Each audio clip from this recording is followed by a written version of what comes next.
Hey there everyone, this is Samuel Johnson and welcome back to the Spider-Verse Retrospectives. And today we're going to be continuing our discussion on the third Edge of Spider-Verse miniseries as we take a look at Edge of Spider-Verse Volume 3, Number 3. So, today we're going to be talking about Spider-Boy. I promised that we would on Saturday, and well, it's time we deliver. So, is this an origin story for the Webless Wonder as he's apparently called?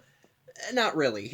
Spider-Boy's origin story is actually revealed to us in the pages of Spider-Man proper. Rather, this is just, well, a day in the life, essentially. We're basically the first story in this comic focuses just on Spider-Boy in kind of his day-to-day, especially after the events of End of the Spider-Verse, since, after all, from his point of view, he did exist prior to End of the Spider-Verse occurring, at least in universe, so for him, this is just him trying to get back into the groove of things.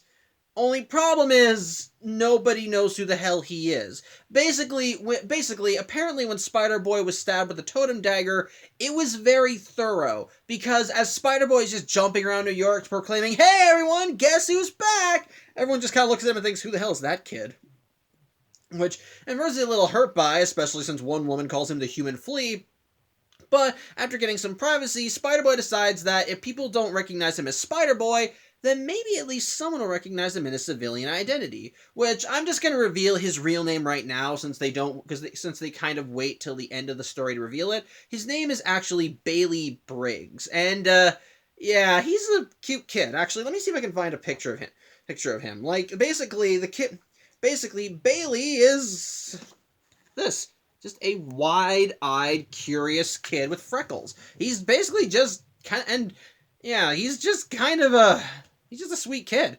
And basically, apparently, well, he has kind of been in the superhero game for a while. As he monologues to himself, apparently he's been active as Spider-Boy for 3 years now, and he has built up quite a rep, but it's kind of disheartening to know that nobody remembers him. But again, he hopes that maybe if he gets out of his Spidey jammies, he might be able to go around and maybe he'll talk to people in his social life and they'll recognize him. As when he changes back into his Bailey Briggs clothes, his stuff is all still there. Like apparently part of his outfit was that he carried a techno pack, and all of his stuff is still in there, like a spare set of clothes, and apparently he reveals that his sneakers are apparently made from unstable molecules and were custom made by Reed Richards, and even his phone is still there.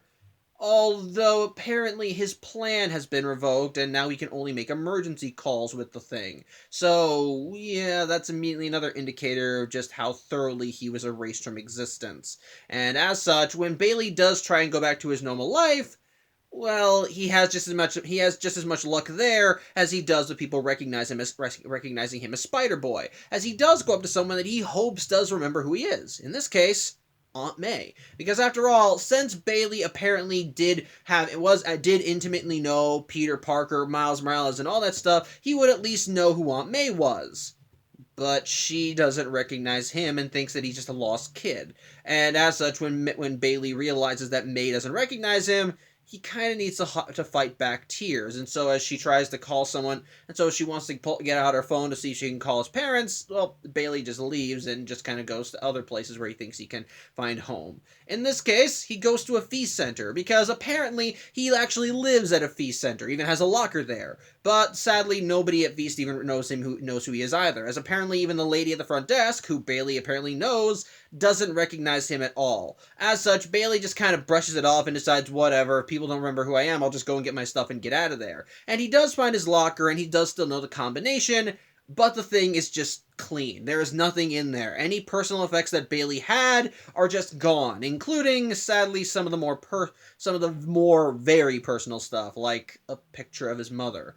As such, Bailey is just kind of doing everything he can to keep it together, and he just starts getting desperate to find somebody who knows who he is, just wants to find anybody that can recall Bailey at all. As such, he ends up grabbing the lockers, and it's here where we see another one of Bailey's unique spider powers, his spider sense. Now, you think that a spider sense would be a no-brainer, since, spider sense tingles when he's warned of danger. But Bailey's spider sense actually works differently than your standard one. In this case, Bailey has a in this case, Bailey's spider sense actually connects him to other people, as all he has to do is create a psychic link, and if someone is in danger, it'll link Bailey to that person, and the link will stay active as long as that person is in danger. And in this case, as Bailey tries using a spider sense to find someone who knows him, well, immediately it starts tingling as a girl is apparently being targeted by the Inner Demon Gang. Why? Because well, she happened to find a key to a safety deposit box that apparently belonged to Martin Lee, aka Mr. Negative. And well, since the Inner Demons work for Mr. Negative, they're now targeting her. As such, while Bailey doesn't really want to get involved in what he calls a side quest, since he's just trying to find someone that can help him, at the same time, he's the only one that can help this girl, and he knows that as long as they're connected, he can't get her out of her head, and, well, even if he did want to try ignoring her, it's not gonna that's gonna give the kid a lot more guilt than he wants.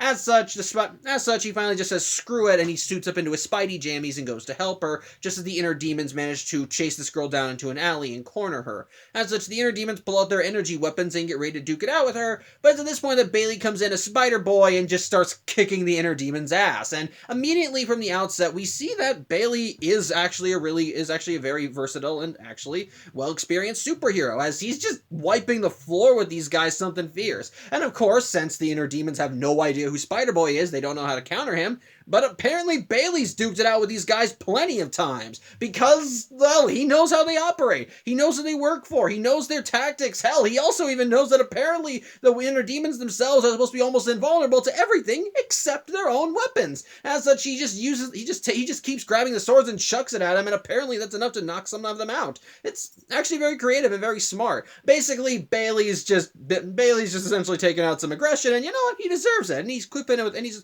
doing quips the whole time. So you know what? He's worthy of carrying on the spider mantle. But either way, at one point, that one of the demons just finally says, "Enough! We're not here for you, boy. We're here for her. She has property that belongs to us, and we want it back." As such, Bailey hears that, and the girl does at least admit that yes, the thing she stole was from a feast center, as she and her family are at feast, and she was able to put two and two together and realize that it must belong to Martin Lee. And since, you know, Martin Lee was rich and a criminal, she didn't really see it. She believed that if she took advantage of this, she may be able to get her and her family enough cash so they could get out of feast. And again, kind of guilt-free since the guy was a bad guy, which I know I already said, but I had no way of reintroducing that. But point is, the Inner Demons want it because, yeah, it could lead to something big. As such, Bailey just calls a timeout, which I love. Even the Inner Demon's like, can he do that? And so Bailey just tells the girl to hand over the key, which at first she's reluctant to, but again, she stole the key. He tells her to give it up. So which she does, and so Spider-Boy just says, "Hey, so you don't have a problem with her anymore, do you? Do you?" And the Inner Demons say no. It's like, good, because from now on, you have a problem with me. As he takes the key and then just twists it into a little knot before flicking it into a sewer drain. It's actually kind of funny. At which point, the Inner Demons, after freaking the hell out, swear vengeance on Spider-Boy, saying that he's invoked the wrath of Mr. Negative. And what I love is that, like, halfway through the speech, Spider-Boy just interrupts him and just actually repeats, it's like, yes, I know, blah, blah, blah. We went through this before. I think even by you. Can we just end this now, or do you want to keep fighting? Because, quite frankly, I have nothing better to do. As such, the Inner Demons decide it's not worth picking a fight with a kid who can jump around and whoop their ass if something fierce, so they all leave. As such, the girl actually is very thankful for Bailey for saving her life, and she tells him that if he ever needs anything, that he can turn to her. And as such, Bailey decides to immediately cash in that offer, as, well, he's really just, at this point, he just wants someone to know who he is, because he's not finding anyone like that. And so, Bailey unmasks and introduces himself to the girl, who also introduces herself as, and I apologize, I didn't actually write her name down, so I gotta look it up in the book. Her name is Christina Zhou. I'm probably mispronouncing that, but either way, Bailey just says he needs someone to know who he is, and Christina, thankful, actually brings the kid back to feast with her and introduces him to her family. And from there, she essentially becomes his confidant. At which point, the lady on the front desk sees Bailey and sees him with Christina, and pretty much Christina just vouches for Bailey and says that he's here with her. At which point, the story ends as Christina's family gets to know Bailey, and they say that, and they're asking how Christina knows anything about Bailey, and Christina says that he's just a friend, and Bailey says, yeah, she probably knows me better than anyone. Actually a pretty sweet and touching ending, so I dig it. But as for the second story, this one actually does delve into another alternate universe. Specifically, I need to kind of bring up something from Spider-Man's history, specifically the Miles Morales Spider-Man. So, remember when I brought up the Clone Saga and previous Spider-Verse stories and Ben Reilly, Kane Parker, and all that good stuff? Well, I think at some other point I mentioned that Spider-Man, when it comes to Spider-Man, clones are kind of a big deal. And the thing is, Miles himself also had a clone saga at one point, and one of the baddies from that story was one of his clones by the name of Salim, who was essentially the bad egg of the bunch. Which I think they were all bad, but Salim was the worst. Now, in the main Marvel universe, Miles and Salim did duke it out, and Miles wound up coming up victorious, beating his evil clone and ultimately saving the day. But in another universe, Salim won. And as a result, he wound up killing Miles and wound up taking over New York. Now, from what I can gather, at some point, Miles did eventually see this alternate universe. I think in his solo book, he did end up traveling to this other version of New York and did end up helping take down Salim and free New York. But the thing is, this New York was not like bereft of spider heroes after Miles' death. Rather, another Morales took up the spider mantle in her brother's stead. And yes, if you can't tell by that wording, the Spidey of this reality is Billy Morales. Miles' younger sister, who had to essentially grow up in a world where her brother was dead, and she and a bunch of other people had to essentially create a resistance to try and take Salim down. Now, ultimately, I think through the intervention of the main universe Miles, they were able to take Salim down and free New York before Miles had to head home. Again, I don't think I'm getting all the details right because I haven't read the specific story that this reality is that feature this reality. It's on my to read list, trust me, but it's still not a story, but I still haven't read it, so apologies if I'm getting some of the details fudged. However, at the end of the day, while Salim was taken down, Billy did stay on as this world spider person, and her Spider-Man and her superhero name, the Spider Smasher. And the thing is, while she uses the name Spider Smasher, she doesn't actually have spider power. She still uses web shooters because it's a way to honor her brother, plus, no matter the reality, web slinging kind of is a good way to clear your head. So as such, while she still uses the general spider motif and can still web swing, ultimately all of her powers instead come from a technological suit that enhances her strength, speed, and agility, and she ends up using other weapons like mechanical legs and lasers and guns and all that stuff. And as such, yeah, she's a very different spider person, but ultimately she does try her best to honor her brother's memory. And today's story is no different. As one day, as Billy wakes up from a nightmare involving all of her loved ones dead, she decides that she needs to do her morning routine, wash up, and all that jazz. In the meantime, the TV is just kind of expositing that apparently New York is facing a food and medical supplies crisis, as both are running low and nobody knows what the cause is. However, in the middle of all this, Billy gets a call from someone. From who, she doesn't know, as apparently it's on an encrypted line that even Riri Williams designed for her. As such, while at first she's a little curious about this, she does decide to look into it, and sure enough, someone does contact her and says that she knows about that she was close to Miles, which at first Billy doesn't really give a shit about because in this reality everybody knows that Miles was Spider-Man, but this lady is able to prove it by stating something personal that only Miles would have told someone, i.e. that he wanted to be Spider-Man 50 years before moving to,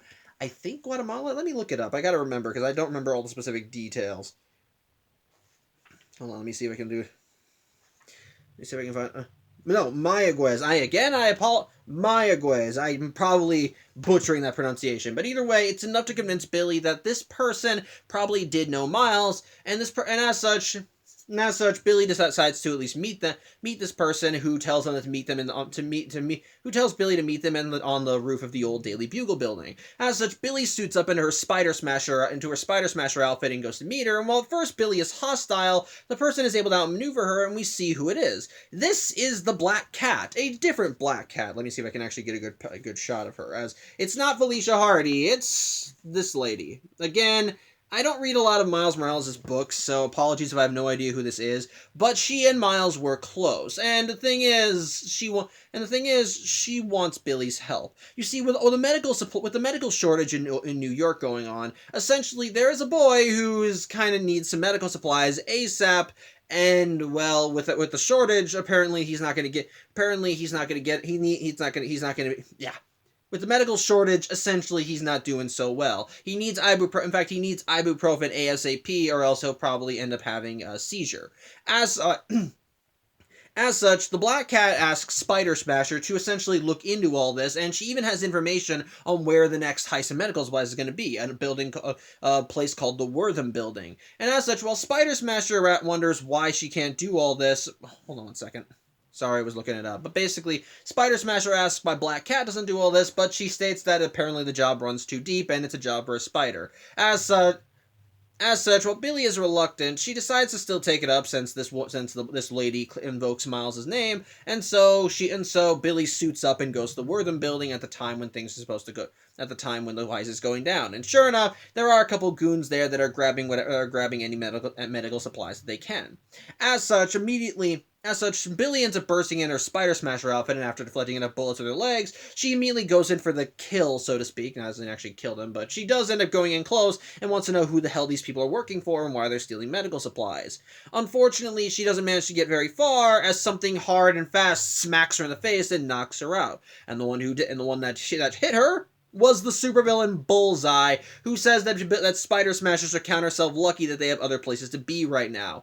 As such, he and the other goons run away, while Billy just kind of lies on the floor unconscious. However, when she eventually wakes up, she finds that she's in a hospital bed with her mask gone, which I should probably mention that her mask is also part of her technological suit, and it's not a mask that one can just take off. It actually does go away on her command and just kind of appears and disappears at will. Basically, it's just something you can't mess with. And as such, Billy's a little confused as to how the hell he did that, who the hell did this, until she sees the one attending her is the guy that actually owns the building, and his name is, again, apologies, I really should have just taken notes. I hate that I keep coming back to this. Basically, this guy is named Elias Wortham, and he is apparently the superhero Cardiac, and yes, he also knew Miles. As such, after Cardiac ensures that Billy is okay, he wants to know why the hell she was in his building, and she lets him know about how most of his medical supplies are being stolen. As such, Cardiac apparently has looked more and more into, actually does have information on all this, and he does know who the men were working for. Specifically, Wilson Fisk, the Kingpin, who at first Billy is like, wait, the Kingpin's supposed to be dead. He apparently died in the early days of Salim. Sorry, I blanked on his name. Of Salim's rise to power. But apparently, that was a load. Salim didn't actually kill the Kingpin. He just put him on house arrest, locking him in a room and essentially torturing him via starvation for years. Ultimately, the Kingpin survived because he was a big fat guy, so he's fine. So ultimately, he didn't die. But when Salim was eventually taken down, a few of the Kingpin's men who were still loyal to him that worked for Salim did end up finding where he was being kept and managed to get him out of there. Albeit he has a beard now and he's apparently very skinny, so yeah, he's not the big guy he was before. However, he does want to make up for lost time, as he's once again making a grab for power in the underworld, and it's why he and his men have been stealing medical supplies, because that's good money. You can sell them on the black market, and it's medical supplies. Everyone will want them.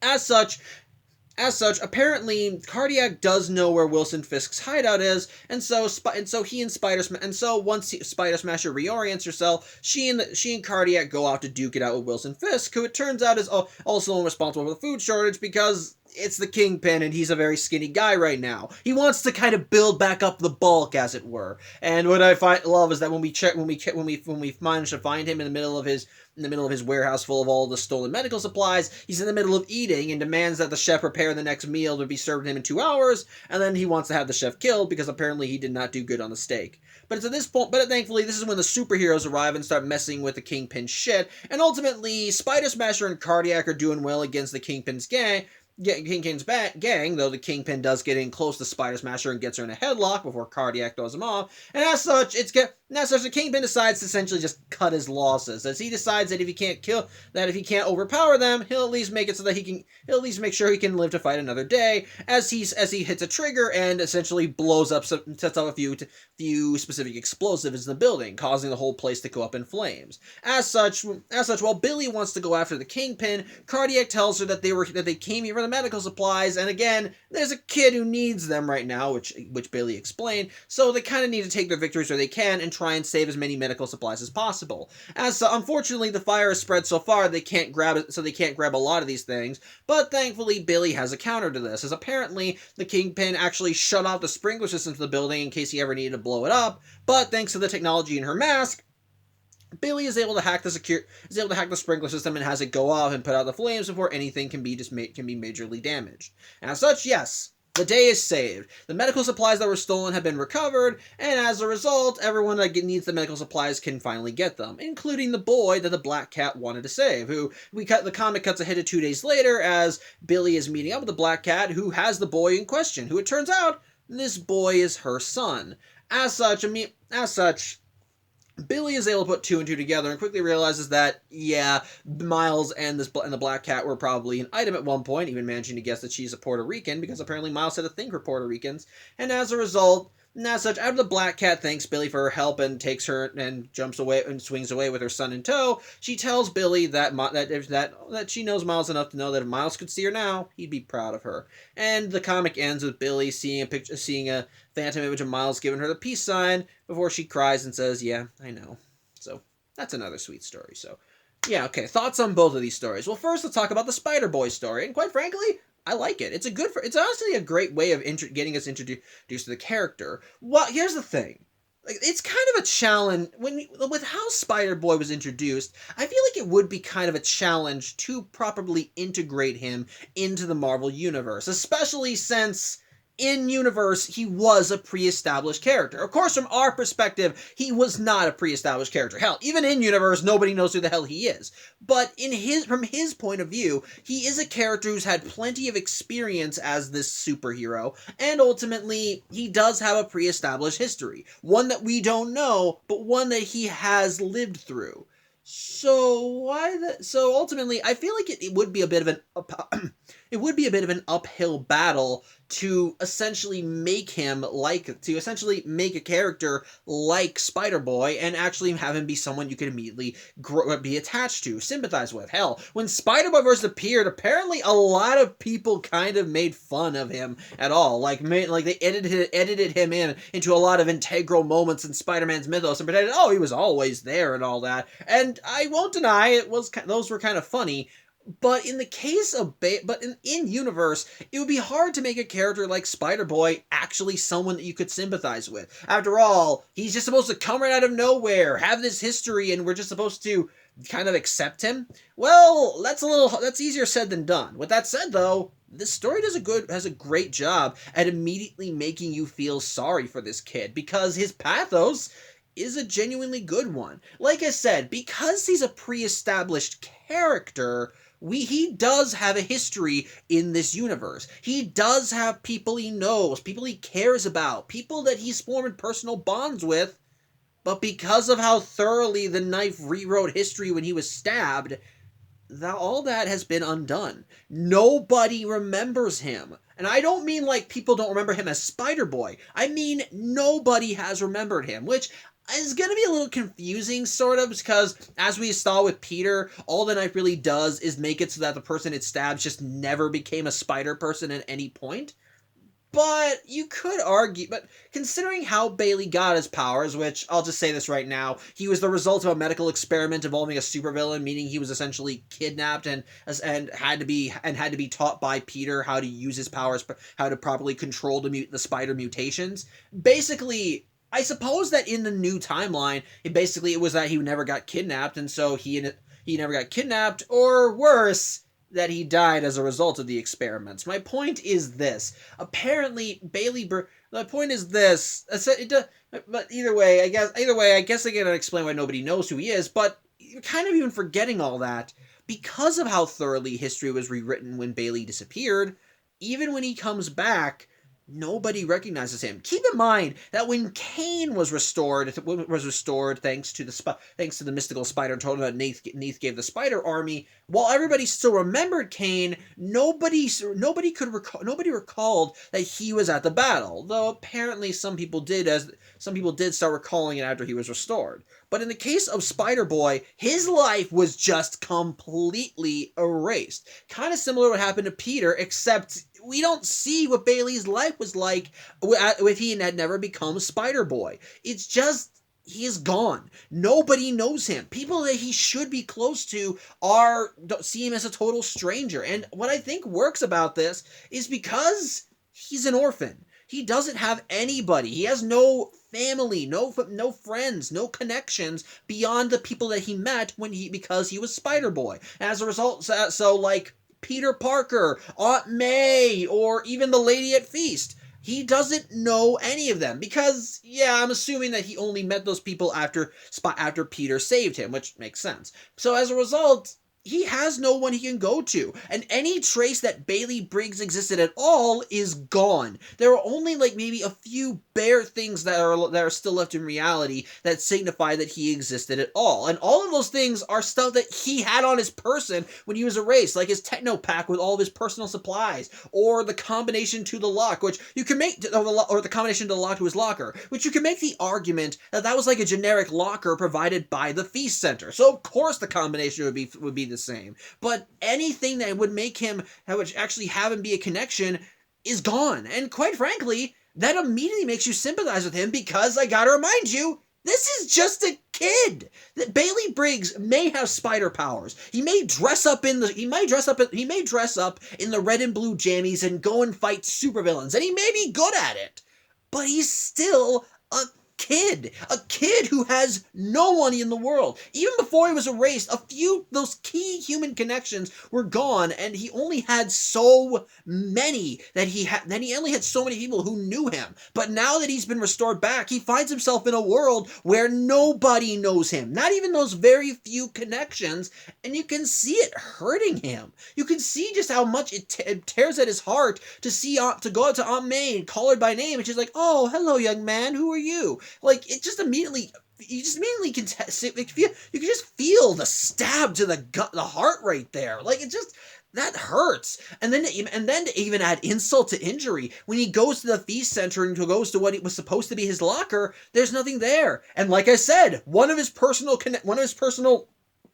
belongings that was in the Feast Center, it was a picture of his mom. Probably one of the only other things that could have connected him back to his old life before he got mutated with the spider add-ons. So as a result, this kid has nothing. He's alone. He has no friends, no family. He is just a stranger he's a stranger in his own world. And it's sad. You genuinely want to give this kid a hug. You feel so sorry for him. And as a result, what makes the ending work for the story is that he finally is able to make a new connection. He meets a lady who, even before he was erased, probably had no idea who he was, but the fact that he has been completely erased from reality and now is back in a world that hasn't fully integrated him back in yet, it allows him to essentially, he's revealing his identity to someone just so he can have a friend. And I love how sweet it works. Like, again, I'm sorry, I'm trying to remember her name. What is her name? Sorry. Basically, when he reveals his identity to Christina, you can just, like, when he unmasks, you can just see the distress on his face. Like, he just wants someone to know him. Just for someone to know his name. And yes, it's not someone he knew before, but hell, he could use a friend right now. And what I love is that Christina immediately recognizes that, yeah, this kid saved her life, but he's still a kid, and he clearly just wants someone to talk to. And just Christina immediately does not take advantage of the situation. She doesn't immediately try blackmailing him. No. She just looks at him and realizes this is a kid who needs a friend right now, and so she brings him back to Feast so he can get to know her family. I love that, and it's a sweet ending because it's like throwing a dog a bone. This kid needs a connection. He needs friends right now. This is probably a very turbulent time, and the fact that he's now getting those friends by meeting new people at Feast and having someone who can vouch for him, It's nice, it's sweet, and quite frankly, it's a great way of immediately ingratiating you to the character because, well, because even if you don't know anything about his backstory, all you need to know is he was erased from reality and now is brought back, and nobody remembers who he is. So immediately allows you to feel sorry for him and want to see him make something of himself. Immediately want to have friends, see him actually build him, see everything be built back up. Because at the end of the day, he's a good kid who just wants to do the right thing, and at the end, and he just wants someone to be there. It's tragic, but it's also sweet, and I love, and I it's just really nice, and they really do a good job of showcasing Bailey and just how sad, just how much this tears him up inside. I love it. On top of that, it knows how to immediately not while the Bailey Brick, but with the Bailey Briggs of his side of his persona cover. What about the Spider Boy side? Well, that's actually showcased well too. As immediately on the get go in the story, we're given exposition about what his tech is as Spider Boy. Like he's got unstable molecule shoes so that he can use those to cling to walls. He has a techno pack where he stores all of his stuff. Apparently he doesn't have webs, so he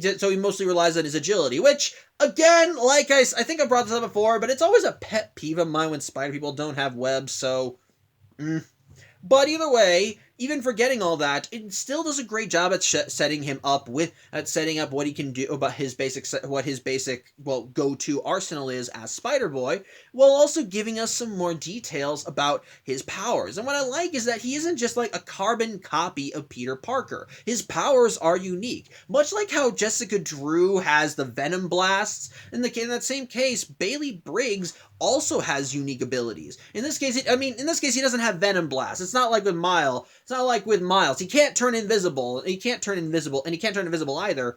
But what makes him also unique is his spider sense, as unlike Peter's or Miles or any of the other Spideys in the multiverse, his spider sense doesn't warn him of danger, rather, it warns him when someone else is in danger, as he has to create a psychic link to that person, and ultimately it allows him to kind of learn details about them, if they're in danger, and ultimately the only way he can break that connection is to make sure the person is safe. It's actually pretty unique and interesting, and it's a nice little twist on how the spider sense operates, as it's essentially it's a nice little bit of danger sense in that regard. And I'm not saying that Peter's spider sense doesn't always warn him when a bad guy's showing up, but it's a great way of essentially working for his superhero identity, as all he has to really do is just pick up a stray connection, and he knows, oh shit, someone's in danger, better go help them as Spider Boy. It's again pretty unique, and again going off